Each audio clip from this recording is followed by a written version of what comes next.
My fellow citizens, good evening. Today, May 7th, 2025, marks 120 days since I had the profound honor of being sworn in as the President of the Republic, specifically noted on our calendar to come before you, the people of Ghana, to account for the critical first steps we promised to take in our initial months in office. Our campaign was anchored on the vision of building the Ghana we want together, and our manifesto, Resetting Ghana,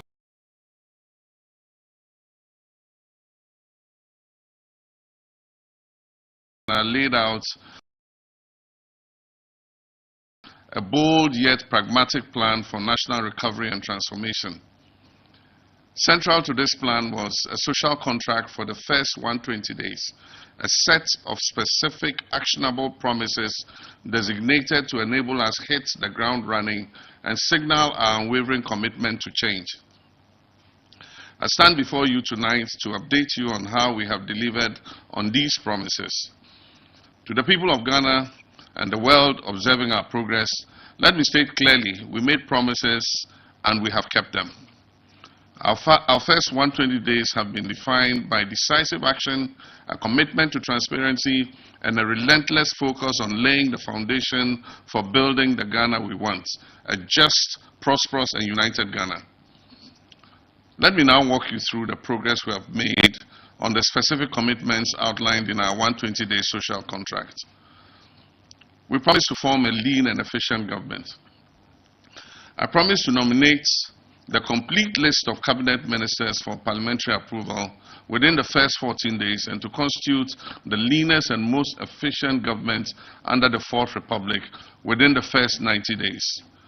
As promised, I announced the complete list of my cabinet ministers for parliamentary approval within the first 14 days of being sworn in. They were all successfully vetted and approved, and they have hit the ground running. Indeed, I have so far appointed only 56 ministers and deputies so far, the smallest number of ministers and deputies appointed by any president in the Fourth Republic. We've also nominated our metropolitan, municipal, and district chief executives, and they are going through the various phases of confirmation to complete the formation of our governance team at the local level. Establishing a robust code of conduct. I have committed to establishing a robust code of conduct and standards for all government officials to instill integrity and accountability from day one. Building on my previous efforts, we have reworked and finalized a significantly improved version of the Code of Conduct for government appointees. The comprehensive document launched last Monday addresses new areas including a prohibition on purchasing state property directly or indirectly, regulations regarding hampers, and clear monetary limits for official gifts. I've left my appointees in no doubt that I'll bring down the hammer swiftly and strongly if they breach any of these provisions. We promise to hold a national economic dialogue within the first 90 days to understand the state of our economy and build consensus on the way forward. On March 3rd and 4th, 2025, the Government of Ghana convened the National Economic Dialogue at the Accra International Conference Center, bringing together partners including the private sector, civil society organizations, traditional authorities, and academia. The participants presented a comprehensive report with clear recommendations to restore macroeconomic stability and regain confidence in our economy. These included enhancing fiscal and monetary coordination, reviewing the foreign exchange regime, implementing major tax reforms, overhauling the public financial management system, reforming state-owned enterprises, strengthening expenditure controls, establishing a credible medium-term expenditure framework, promoting strict fiscal discipline on the part of government, and aggressively pursuing inclusive growth. The implementation of these recommendations has begun to yield results. The currency is becoming fairly stable, inflation is inching downwards, and we have reduced the excessive borrowing that had become the trademark of past governments. The report also provided valuable advice on promoting industrialized agriculture and aligning skills development with national priorities. We've taken this advice seriously, and implementation is underway, guiding our economic policy decisions. Following the recommendations of the National Economic Dialogue, we've amended the Public Financial Management Act 2016, Act 921, to introduce a debt rule that aims to reduce the ratio of debt to GDP to 45% by the year 2034.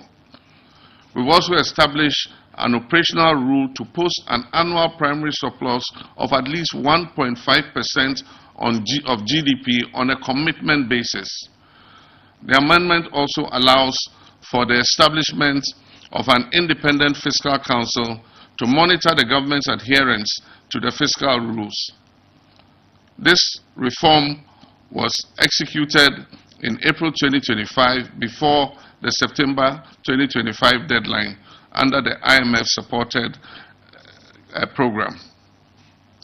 What is also new about this law is the sanctions associated with breaches of the fiscal rules, which extend beyond just the Minister for Finance to include all ministers of state and heads of covered entities whose actions or inactions contribute to the fiscal slippages. Government has commissioned the Auditor General and 2 international audit firms to audit payables and commitments to validate their legitimacy and values and provide recommendation for corrective measures. An amendment of the Public Procurement Act has also been passed, making the issuance of a commitment certificate by the Minister for Finance a prerequisite for all procurements funded by the central government. Scrapping draconian taxes to alleviate hardship and ease the high cost of doing business. I promise to scrap the e-levy, the COVID levy, the 10% levy on bet winnings, and the emissions levy within my first 90 days in office. These tax expenditure measures were central to our 2025 budget statement. On April 2nd, 2025, I signed several bills into law, including the Electronic Transfer Levy e-levy repeal bill 2025, the emissions levy repeal bill, and the betting tax. We have delivered on 3 of these 4 specific tax repeals as promised. The COVID levy has intricate linkages to the existing IMF program. As a value-added tax, we have agreed with our multilateral partners to include it in our overall VAT rationalization exercise that is scheduled for September this year. We've significantly exceeded our 120-day promises regarding overall tax reform by enacting other critical bills such as the Value-Added Tax Amendment Bill, the Income Tax Amendment Bill, the removal of VAT on motor vehicles, the Public Financial Management Bill, the Growth and Sustainability Levy Act, the Earmarked Funds Capping and Realignment Bill, the Gold Board Bill, the Energy Sector Levy Bill, and the Petroleum Revenue Amendment Bill. This swift legislative action underscores our commitment to providing relief and creating a more favorable economic environment.